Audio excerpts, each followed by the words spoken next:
Yes, sister. My name's Caroline. I'm a journalist. I've got a two-part question here. Does Islam propagate acts of forgiveness? Yes or no? Does Islam propagate acts of forgiveness? Just ask the question, does Islam propagate acts of forgiveness? Of course, yes. And every chapter, every surah of the glorious Quran begins with the formula, Bismillah ar-Rahman ar-Rahim. In the name of Allah, most gracious, most merciful. So why does it... Yes, sister. Second part of the question. And the second part of the question is, why does it Yes, no permit? Why does Islam permit honor killings?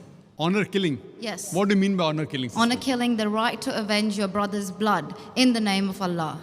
It might be out of context, but I just need to know if there's an answer to this. If I get you mean honor killing means if someone kills any human being to take revenge? Yes.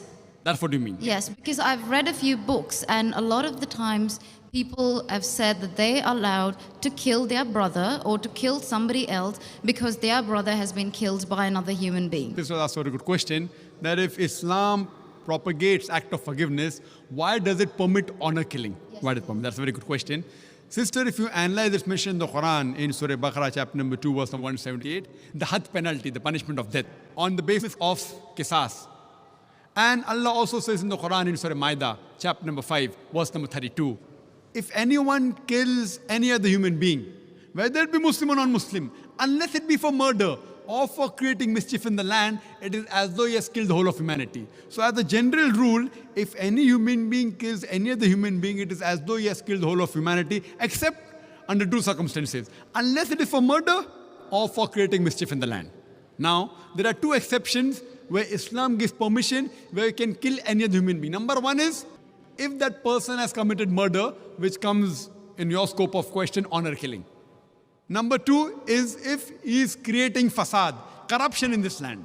Again, this is not compulsory.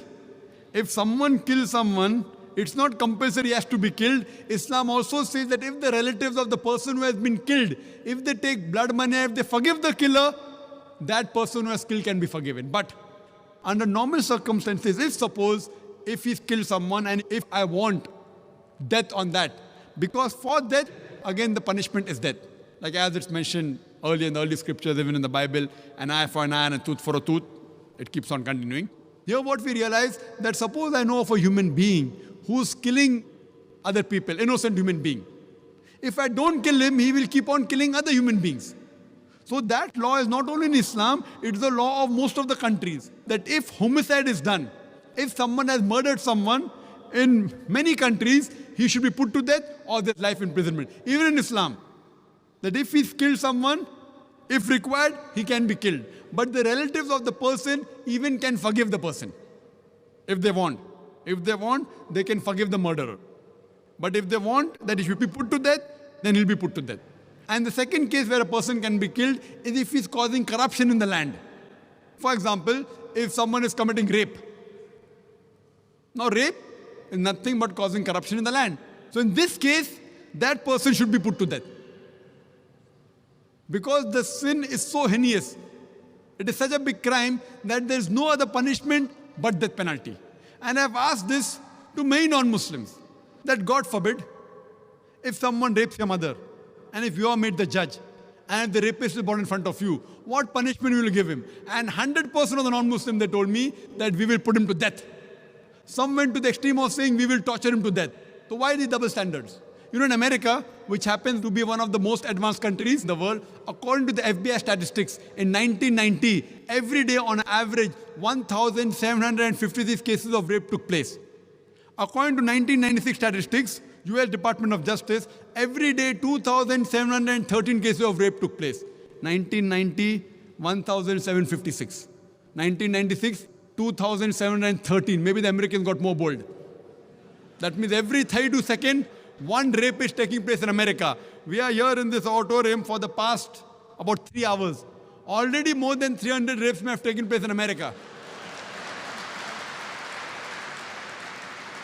So Islam has a system of hijab, which I mentioned in my talk.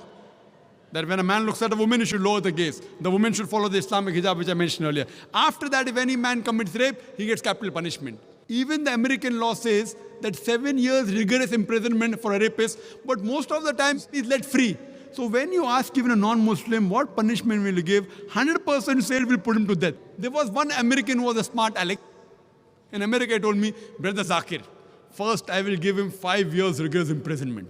I told him, do you know, according to the States of America, out of those that commit rape, after the imprisonment, after they're let free, more than 95% commit rape again.